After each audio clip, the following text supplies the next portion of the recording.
सेवा, स्वाध्याय, सुमिरन, सत्संग, फिर अंतर्दृष्टि, समाधि। जो सेवा में प्रमादी है, भगवत सेवा, गुरु सेवा, समाज सेवा, वो किसी मार्ग का पथिक नहीं है, किसी मार्ग का पथिक नहीं। बड़े बड़े महापुरुष जो ब्रह्मबोध हो गए या भगवत तत्व में स्थित हो गए, उनको भी इस भगवत स्वरूप समाज की सेवा करनी ही पड़ी।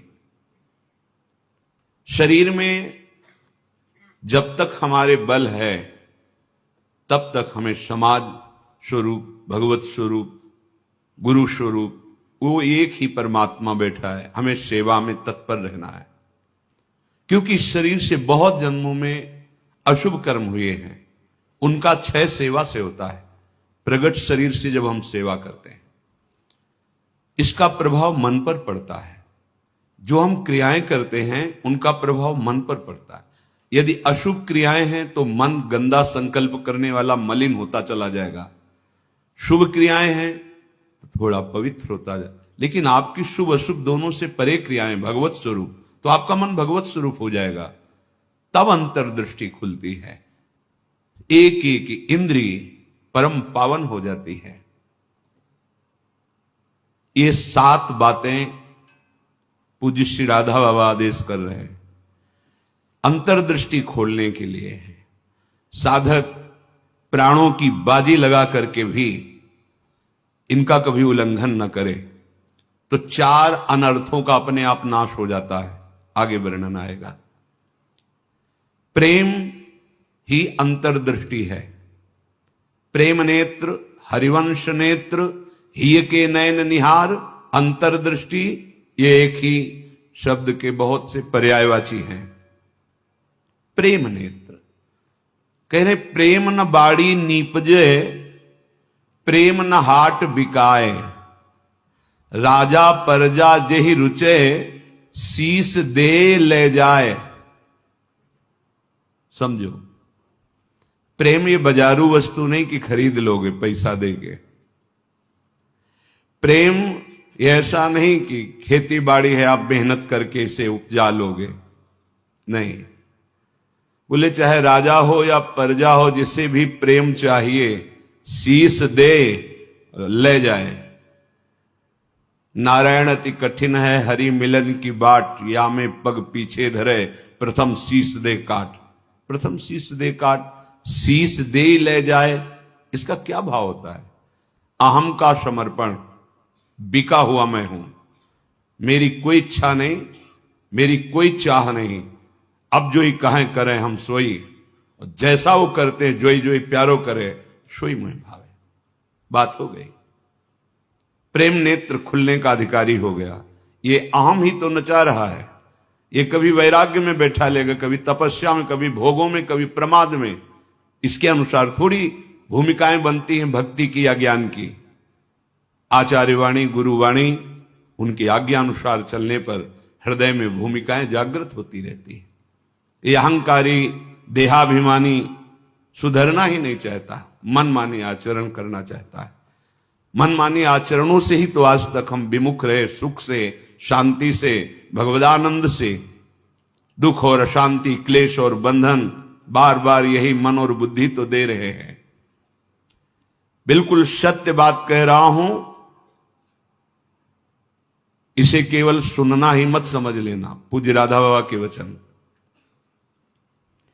ये 7 आए बिना तुम चाहे प्रेम के प्रवचन कर लो, चाहे सुन लो, प्रेम तुम्हारे हृदय में जागृत नहीं होगा, अंतर्दृष्टि नहीं खुलेगी। श्रीपाद कह रहे अंतर्दृष्टि पश्य वृंदावनस्य, अंतर्दृष्टि से वृंदावन का दर्शन होता है। हमारी देखो बाहर नेत्र तो हैं पर त्रिगुणात्मिका माया के हैं। स्त्री दिखाई देती, पुरुष दिखाई देता है, जड़ दिखाई देता है, चैतन्य दिखाई देता है, अच्छा दिखाई देता है, बुरा दिखाई, ये कुछ नहीं। यहां सब चिदानंद वपु, प्रियाजू की सहचरियां और दिव्य एक पत्ते की कांति के बराबर भी महामहिम वैकुंठ नहीं है। ये वृंदावन है। वृंदावन द्युति पत्र की उपमा को कछु नाही, कोटि कोटि बैकुंठ हो तेईसम कहे न जाए। क्यों कि एक एक पत्ते और फूल में मेरी लाडली जू का प्रतिबिंब पड़ता है। पत्र प्रसून बीच प्रतिबिंब ही नख सिख प्रिया जनावे। कहां बैकुंठ में वो सुख तो सखाओं को भी अच्छा नहीं लगा बैकुंठ का। फिर नित्य प्रिया प्रीतम के अंग सेवी सहचरी भाव अलग। तो वृंदावन अंतर्दृष्टि पश्य।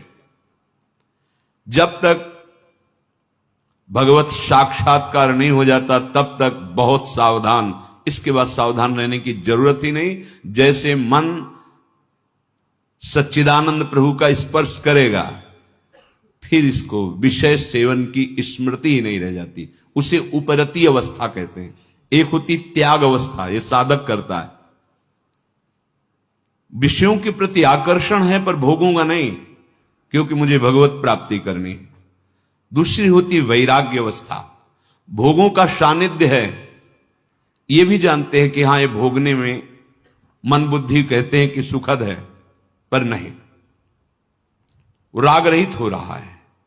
और एक स्थिति आती है कि भोग सामग्री सानिध्य है, ये भोगने वाली चीज इसकी स्मृति ही खत्म। जैसे विष्ठा देख करके भोगने की खाने की इच्छा नहीं होगी, वमन देखकर खाने की इच्छा नहीं होगी। मलवत वमनवत विश्ववत ऐसे यहां से लेके ब्रह्मलोक तक के भोगों का उसे त्याग हो जाता है, जिसे उपरति कहते हैं। भोग सामग्री है, भोगने की इच्छा ही नहीं है, ये बोध भी नहीं रहता कि ये भोगना चाहिए क्योंकि अखंड स्मृति जागृत हो गई आराध्य देव की। पहला उपासक को शांत लक्षण धारण करना है। काम आ रहा है, क्रोध आ रहा है, कोई गाली दे रहा है, विक्षेप हो रहा है, प्रतिकूलता आ रही, अपमान, अनुकूलता आ रही, सम्मान।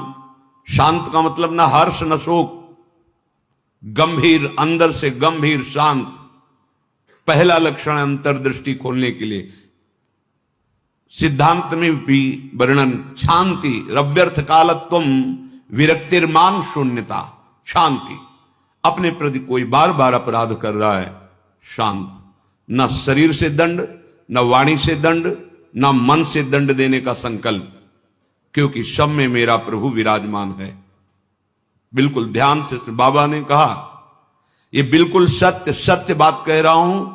प्राणपन से इन सातों बातों का निर्वाह करोगे तो अंतर्दृष्टि खुल जाएगी। प्रेम, यदि आप थोड़ा भी प्रमाद करेंगे तो इनको धारण नहीं कर पाएंगे। पहला ही है शांत, भाव देश में भी पहला है शांत। शांत दास्य सख्य वात्सल्य कांता सहचरी। शांत हमारे भगवान का स्वरूप है, शांताकारम, शांत। समझो, वाणी शांत, मन निसंकल्प, कोई चाह नहीं, स्थिति यहां पहुंचनी। शांत का स्वरूप ये न सोचते न कांक्षते, समः सर्वेषु भूतेषु मद भक्तिम लभते पराम। मेरी भक्ति का परम लाभ, पराभक्ति का स्वरूप ये। कोई चाह नहीं, कोई चिंता नहीं, कोई भय नहीं, कोई शोक नहीं। ब्रह्मभूता प्रसन्नात्मा, हर समय अखंड प्रसन्नता। देखो भक्त कैसा शांत होता है।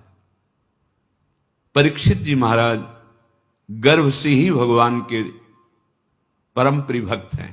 भगवान ने गर्भ में ही रक्षा की। जब ये उत्तरा जी के गर्भ में थे, अश्वस्थामा ने ब्रह्मास्त्र संधान किया। कितनी बुद्धि बिगड़ गई थी। गर्भस्थ शिशु की हत्या सबसे बड़ा पाप होता है।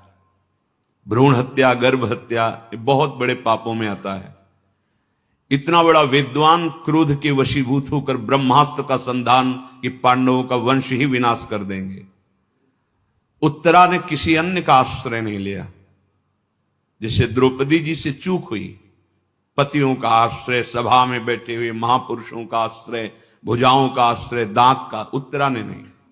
जे ही देखा कि जाजुल्यमान ब्रह्मास्त्र गर्भ नष्ट करने के लिए आ रहा है, हाथ उठाया और तुरंत भगवान का हे करुणा निधान गोविंद। पूरा शब्द नहीं हुआ, भगवान गर्भ में ही प्रकाशित हो गए, आसपास गर्भ की रक्षा कर रहे हैं। परीक्षित जी गर्भ से ही भगवान के भक्त हैं। अधर्म का धन कोई भी हो बुद्धि भ्रष्ट कर देता है, बहुत इससे बचा जाता है।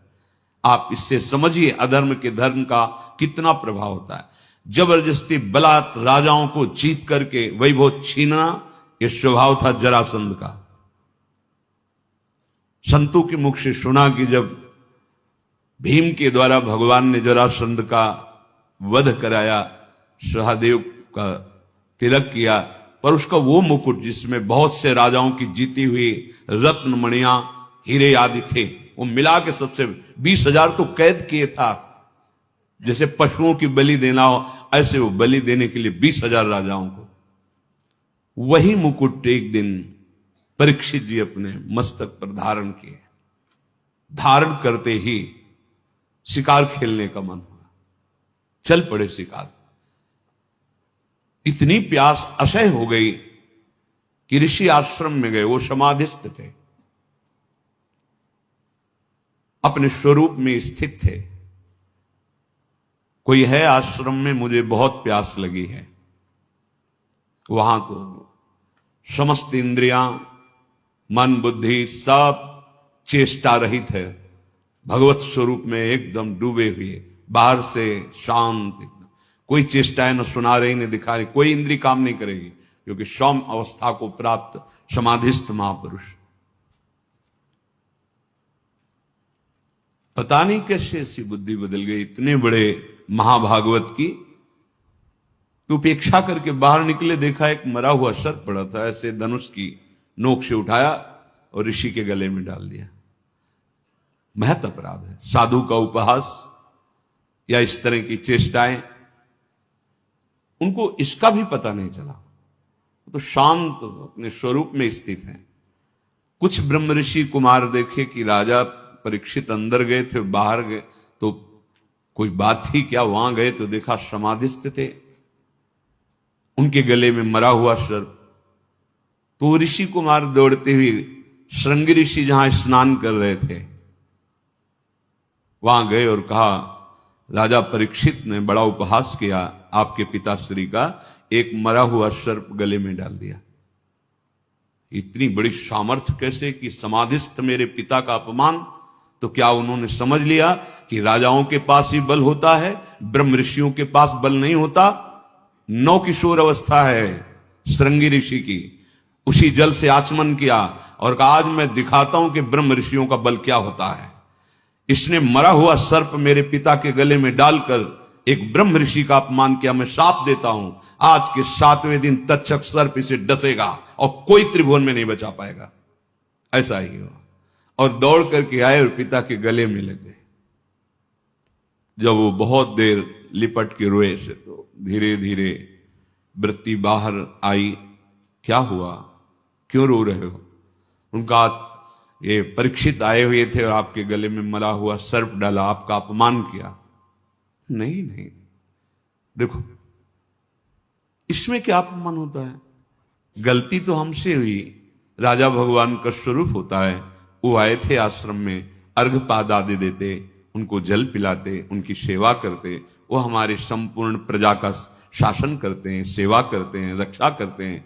हमसे गलती हो गई, रोना नहीं चाहिए। तब किसी ऋषि कुमार ने कहा ये रोए ही नहीं है, इन्होंने शाप भी दे दिया है। नहीं नहीं, निरपराध राजा को शाप कैसे दे दिया? क्या शाप? 7 दिन में तक्षक काटे। गजब कर दिया तुमने। अरे हमसे पूछ तो लेते। अब ये ब्रह्म वाक्य हैं, इतने बड़े ब्रह्म ऋषि वो भी नहीं काट सकते। अपने शिष्यों को भेजा जाओ और परीक्षित को सूचना दे दो, कोई उपाय कर लो अपने परम कल्याण का। 7 दिन में तक्षक सर्प आएगा और डसेगा। जे ही जाके वहां परीक्षित ने मुकुट उतार के ये क्या मेरे से, ये क्या हो गया? मुझे दंड मिलना चाहिए। बहुत पश्चाताप करें, ऐसा उपहास कैसे कर दिया, ऐसा अपराध कैसे कर दिया। इतने में वो शिष्य पहुंचे और कहा महाराज आपने जो गले में सर्प डाला, बालक होने के कारण श्रृंगी ऋषि ने आपको शाप दे दिया है। निश्चित आपको 7वें दिन महाभयंकर विषधारी तक्षक आएगा और डसेगा, आपको कोई नहीं बचा सकता। आप उपाय कर लीजिए भगवत प्राप्ति का। बहुत हृदय शीतल हुआ। वर्णन है। एकदम हृदय में शीतलता हुई, प्राश्चित हो गया। तत्काल सर्वस्व का त्याग, सम्राट पद पर जन्मेजय का तिलक और गंगा के किनारे का। 7 दिन तक भगवान शुकदेव जी के द्वारा गाई हुई भगवत चर्चा श्रवण की और बीच में प्रार्थना की थी कि भगवान आप चिंता मत कीजिए, ये भूख और प्यास मुझे अब परास्त नहीं कर सकती।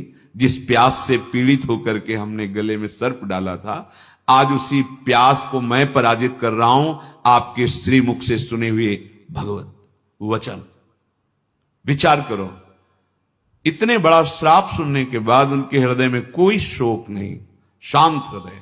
7 दिन कुछ खा पी नहीं रहे, शांत हृदय। भक्त का हृदय शांत होता है। उनके गले में सर्प डाला हुआ शांत नहीं हुए, कोई बात नहीं। अगर हम भगवत दर्शन करना चाहते हैं, महासुख में निमग्न होना चाहते हैं, दुख मिटाना चाहते हैं, तो शांत होना स्वभाव में लाएं।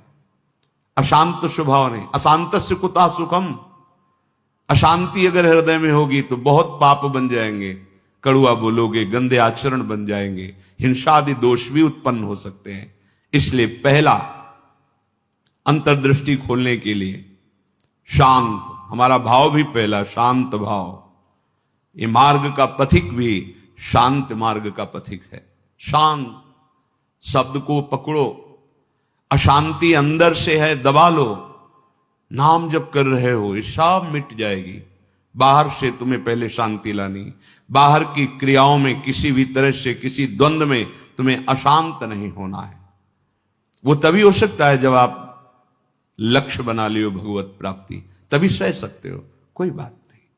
भगवान इसकी बुद्धि में बैठ करके हमारे को सहनशीलता सिखा रहे हैं, इसीलिए निंदा कर रहा है, अपमान कर रहा है, अवहेलना कर रहा है। भगवान के द्वारा प्रेरित है या कोई कर्म हमारा क्षय हो रहा है, शांत। दूसरा है आराध्य देव के भजन के सिवा कोई भी एक क्षण व्यर्थ न जाने पावे। अव्यर्थ कालत्वम, कबहू काल वृथा नहीं जाए। सेवक जी महाराज पकड़ो, अंतर्दृष्टि प्राप्त महापुरुष ही जीवन मुक्त कहा जाता है। पकड़ो, कोई भी क्षण भजन के बिना ना जाए। शरीर से सेवा हो रही और अंदर ही अंदर नाम जब चल रहा है। प्रभु के लीला रस से भरे हुए पद गुनगुना, कितना सहज सरल भगवदानंद प्रदान करने का हमें साधन मिल गया गुरु कृपा से। सेवक शरण सदा रहे, अनत नहीं विश्राम। कह वाणी हरिवंश की, कह हरिवंश ही नाम। या तो नाम मंत्र चल रहा है और या वाणी जी गुनगुना रहे हैं। एक क्षण भी न जाए। देखो, प्रयास करो। गुरु कृपा बल में ऐसी सामर्थ्य, अहंकार में नहीं। एक क्षण भी भजन के बिना ना जाए, अंतर्दृष्टि तभी खुलेगी। तीसरा, ये विश्वास कर लो, संसार के किसी भी भोग में सुख नहीं है। कभी तुम्हें तृप्ति नहीं मिल सकती, क्योंकि है ही नहीं। ये भूत के लड्डू हैं, चाहे जितना खा लो पेट नहीं भरेगा, और ना खाओ तो ललचाते रहो। इसलिए तुम्हारा ललचाना ना हो, नाम जप करो। ये विश्वास करो महापुरुषों के वचनों से, भोगों में सुख नहीं है। कितना भोगोगे? महाराज ययाति ने अपने शरीर से तो यौवन अवस्था का भोग किया ही, अपने पुत्र की यौवन अवस्था लेकर फिर भी तृप्ति नहीं हुई। तब उन्होंने कहा, संपूर्ण संसार के ये सब भोग भगवत विमुख व्यक्ति एक को दे दिए जाएं तो भी वो तृप्त नहीं हो सकता, क्योंकि नहीं है। कल किसी ने प्रश्न किया था, ऐसा ऐसा हमने सैकड़ों ऐसा ऐसा सब किया, तो हमने कहा ईमानदारी से बताना, वृंदावन में बैठे हो, क्या तुम्हारी तृप्ति हुई, क्या सुख हुआ? तो चिल्ला के रो के बोला, नहीं, नहीं होगी। विनिश्चितम बदामि तेना अन्यथा वचांस। गोस्वामी जी के, मैं झूठ नहीं बोल रहा, सत्य कह रहा हूं। हरिम भजन्ति, बिना भजन के तुम्हारे इंद्रियां, तुम्हारा मन, तुम्हारा हृदय शीतल हो ही नहीं सकता, विश्राम पा ही नहीं सकता। ये जलाती रहेंगी कामनाएं, तृष्णा, वासनाएं। इसलिए पहले समझ लो, गुरुजनों के वचन मान लेने से निकल जाओगे। अगर अनुभव करने की चले भोग राज्य में, तो आज तक कोई ऐसा नहीं हुआ कि स्वयं लौट पाया हो। हमारी आपकी तो बात जाने दो, बड़े बड़े महापुरुषों में। एक उदाहरण, आद्य गुरु भगवान शंकराचार्य जी नवीन किशोर अवस्था में ही पूरे विश्व को अपने प्रकांड ज्ञान के द्वारा परास्त कर दिया। जब तीर्थराज प्रयाग पहुंचे, पूरे सन्यासियों का साथ में दल होता, मंडली होती, आगे भगवान शंकर साक्षात शंकराचार्यम, शंकरम शंकराचार्यम, ज्ञान का विशुद्ध स्वरूप, तेजों में दृष्टि पड़ते ही चरणों में झुक जाए, ऐसा तेज। मंडन मिश्र नाम के एक बड़े विद्वान थे। भगवान शंकराचार्य जी ने उनसे कहा, सत्य को स्वीकार करो या तर्क। उन्होंने तर्क स्वीकार किया, पर ज्ञान समुद्र भगवान शंकर से कौन जीत सकता है, परास्त कर दिया। उनकी पत्नी बहुत विवेकवान बुद्धिमान थी, आई और प्रणाम किया और कहा, प्रभु आप संपूर्ण विजय अभी नहीं प्राप्त किए, अर्धांग तो अभी बचा हुआ मैं भी हूं, मेरे प्रश्न का उत्तर दे दो, तब हम दोनों परास्त माने जाएंगे। अभी तो आधे अंग को परास्त किया, आधा मैं हूं। बात सत्य है। बोलो, रति में स्त्री को सुख मिलता है या पुरुष को प्रधान सुख? अधिक सुख किसको मिलता है? बहुत प्रवीण थी, जानती थी, बाल योगी है, अनुभव शून्य। अगर ये कुछ बोलते हैं तो आपका अनुभव है ऐसा? क्योंकि सत्य विषय का तो अनुभव है, असत चेष्टाएं तो की ही नहीं, तो कैसे इनको अनुभव होगा? तो चुप हो जाएंगे। पूछा, मुस्कुरा दिए भगवान शंकराचार्य, समय चाहिए इसके लिए।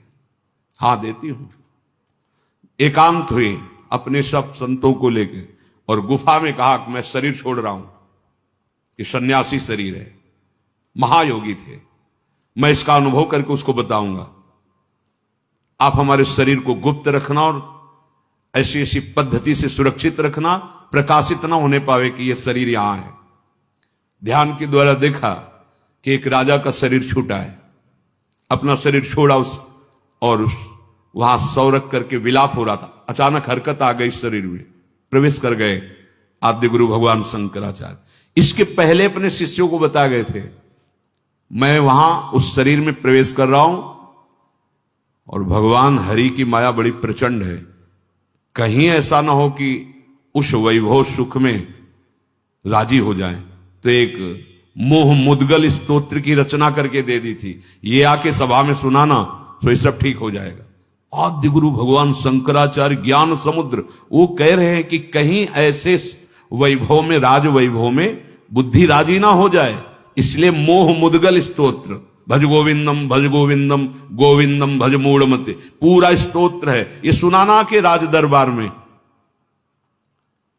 जे ही हरकत हुई शरीर में, तो आप तो महान खुशी, नहीं राजा जीवित हो गए, बड़ा आनंद उत्सव मनाया गया।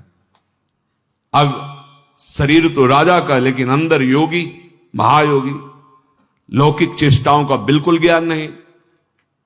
रानी बहुत बुद्धिमान थी, समझ गई कि राजा तो पधार गए हैं, इनके शरीर में किसी योगी का आवेश हुआ है। कोई योगी तो क्या, हमारे राजा ही तो है ना। उसने गुप्तचरों को आदेश किया, कहीं भी किसी योगी का शरीर दिखाई दे तो उसको तत्काल नष्ट कर दिया जाए। पहले ही भगवान शंकराचार्य जी ने गुप्त रख लिया था, पर बता दिया था सुरक्षित रखना। सारी चेष्टाएं उनको सिखाई रानी ने। वास्तविक काफी समय हो गया, शिष्य इंतजार करते रहे, भगवान शंकराचार्य जी वापस ही नहीं हुए। ये मोह मुद्गल स्तोत्र जाके कहा तो बस गा करके वो बाहर निकले। भगवान शंकराचार्य जी अंतर्धान, तो राजा का शरीर फिर ऐसे आके फिर बताया। तो भोगों में और योग में दोनों के अनुभव करके बड़े बड़े महापुरुषों ने देखा, केवल भ्रम, कहीं कोई सुख नहीं। हम महापुरुषों के वचनों को माने, अनुभव करने के लिए ना चले। अनुभव करने के लिए जब गए तो आद्य गुरु भगवान शंकराचार्य भी अपने शिष्यों को मोह मुद्गल प्रहार करके मोह का नाश करना, क्योंकि उस शरीर में जाने पर हो सकता है मोहबद्ध कर, ये भगवान की प्रचंड माया है।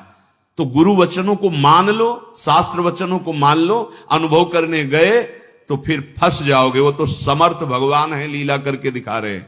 अपने इतनी सामर्थ्य नहीं कि भोगों का अनुभव करके फिर उनका त्याग करके भगवत मार्ग में चले। जब भगवान शिव मोहिनी रूप को हृदय से लगाया, फिर आवेश हटा माया का, तब भगवान हरि ने कहा कि प्रभु केवल आप ही हैं कि मेरी माया का आकर्षण, फिर अपने स्वरूप में स्थित हो गए। दूसरा इस सृष्टि में नहीं है, सृष्टि में नहीं। ऐसी प्रचंड माया भगवान की है। इसलिए पूज्य राधा बाबा कह रहे उपासक, तीसरा नंबर है, समस्त भोगों में कोई सुख नहीं है, ये मान लो। केवल शरीर यात्रा के लिए या अपनी धर्म पूर्ति के लिए आप गृहस्थ में हैं, तो धर्म पूर्ति के लिए, संतानोत्पत्ति के लिए वो आज्ञा शास्त्र की है, वो निष्पाप क्रिया है, वो आपको आगे बढ़ाएगी।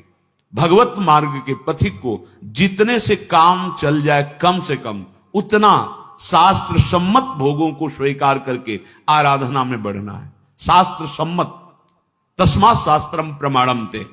पहली बात तो भोगों में सुख है ही नहीं, ये बैठा लो। जितने से प्राण पोषण उतना अन्न डाल लिया, जितने से शरीर ढक जाए उतना वस्त्र धारण कर लिया। निरंतर निरंतर शांत और निरंतर, एक क्षण का अंतर न पड़े ऐसा भजन, और भोगों में सुख बिल्कुल नहीं है ऐसा। जैसे कोई दुर्गंध युक्त स्थान हो तो हम नाक बंद करके चलेंगे क्योंकि बड़ी दुर्गंध है। कोई मल बमन आदि पड़ा हो तो उस पर दृष्टि नहीं डालेंगे। ऐसे भगवत मार्ग में चलने वाले पथिक की दृष्टि बड़े से बड़े आकर्षणकारी भोगों के प्रति होती है, ध्यान रखना। रमा विलास राम अनुरागी तजत बमन जिम जन बड़भाग, वो देखेगा भी नहीं। ऐसे अगर आप किसी भी दृश्य को प्रियता से देखते हैं मोबाइल में, या ऐसे छुप के देख रहे हैं, भाई सामने तो देख नहीं सकते, तो किसी ऐसी जगह खड़े जहां से शरीरों का आकर्षण देख रहे हैं, अपने आप का नाश कर रहे हैं, वो संस्कार बन रहे, तुम्हें गिराएंगे, या नहीं तो कहीं गिरा देंगे, आज नहीं तो कल गिरा देंगे। बहुत सावधान। ये तीसरा है, किसी भी भोगाकर्षण से हम प्रभावित ना हो। जब दूसरा चलेगा तो तीसरा ही आ जाएगा। निरंतर भजन और ये सावधानी, निश्चित निश्चित। हमें अच्छा लगा जब उससे पूछा, वो खुद वर्णन कर रहा था ऐसा ऐसा ऐसा। हम कहा क्यों गंदी बातें सुने, पर इसलिए कि इससे लाखों लोगों का भाव शुद्ध हो सकता है। उससे पूछा तुम्हें क्या मिला, सुख मिला? तो उसने कहा नहीं, और रो पड़ा चिल्ला के। बस मान लो ये बात, इन गंदे चेष्टाओं में कभी सुख नहीं, कहीं सुख नहीं। केवल तुम मृत्यु का वर्ण कर रहे हो, अपनी जीवन को नष्ट कर रहे हो। शास्त्र सम्मत भोग वैराग्य प्रदान करके मोक्ष प्रदान करते हैं। धर्म अर्थ काम मोक्ष। अगर आप मनमानी आचरण करेंगे, मनोरंजन करेंगे, तो आप कोई भी हो, कहीं भी हो, नष्ट हो जाएंगे।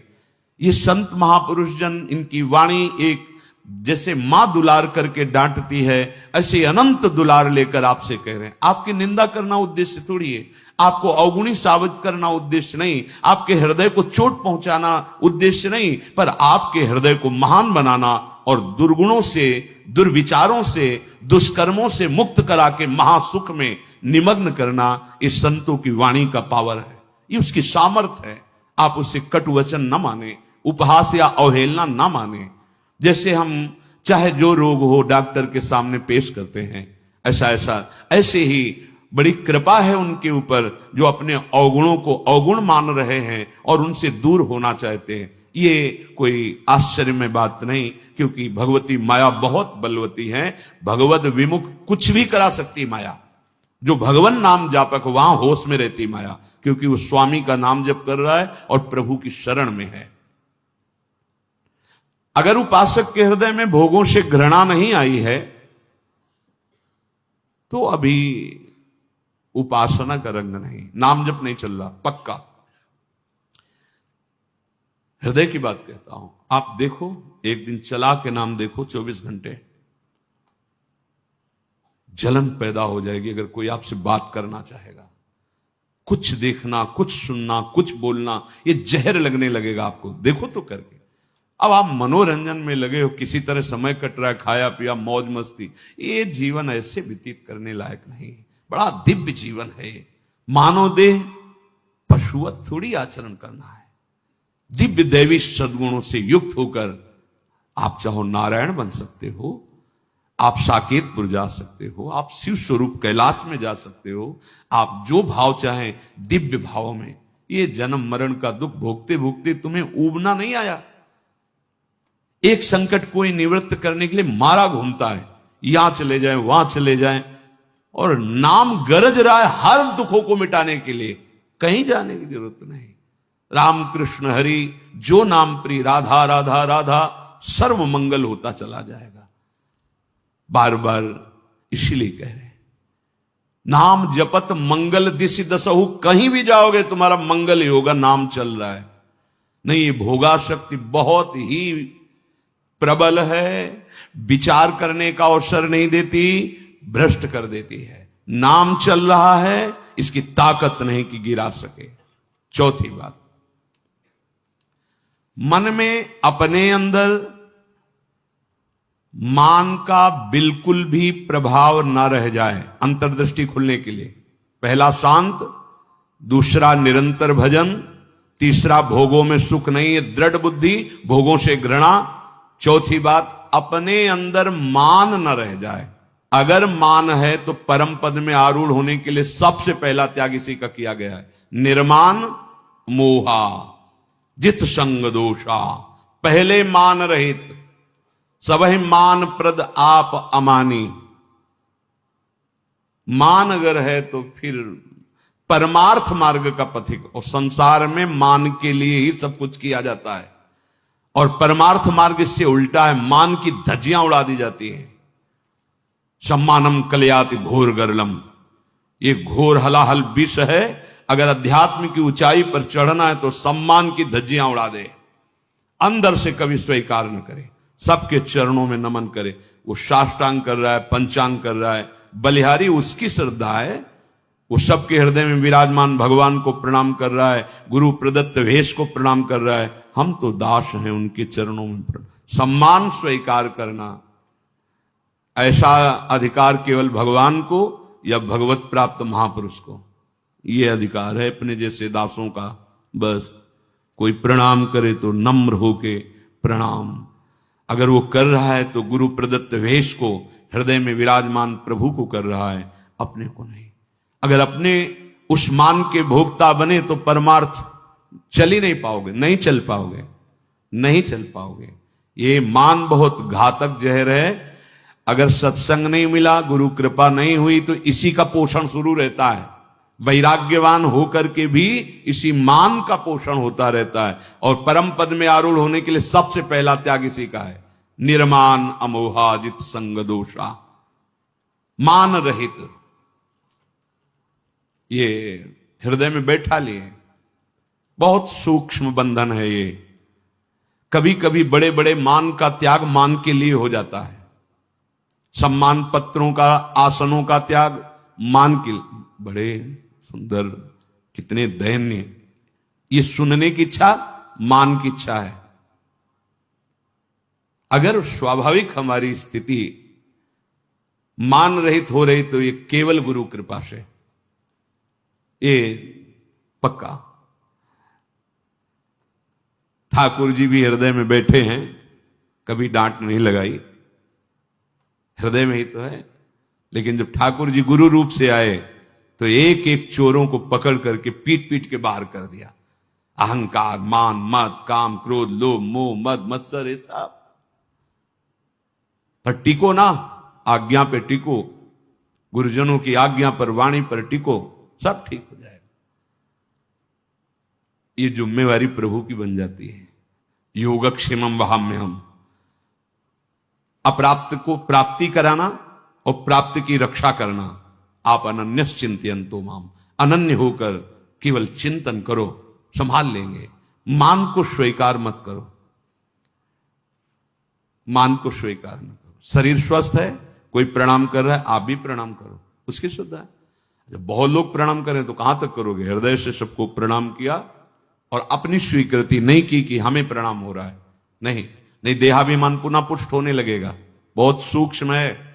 जहां हमारा मन प्रपंच में फंसने लगे, जहां हमारा मन संसार की मान्यताओं को स्वीकार करने लगे, नहीं, ये जीवन केवल भगवत प्राप्ति। मन की बिल्कुल एक दृष्टि रखो मन पर, इसकी एक एक वृत्ति की जांच करनी है। वो स्वाभाविक स्फुरित जो हो रहा है उसका विकारात्मक स्वरूप, शासन उस पर, प्रश्न उत्तर उससे करो। हम लोग क्या करते हैं? गुरुजनों से प्रश्न उत्तर करके तर्क रखते हैं। तर्क रखो मन के ऊपर। क्यों? बहुत बार तो तेरी सलाह मान ली, दुर्गति ही हुई है, अब तुझको मेरी सलाह माननी होगी, जो मैंने संतों से सुना है, जो मैंने शास्त्रों से पढ़ा है, उस पर तर्क रखो। नहीं, मन के तो बोलते ही दस्तखत कर दिए,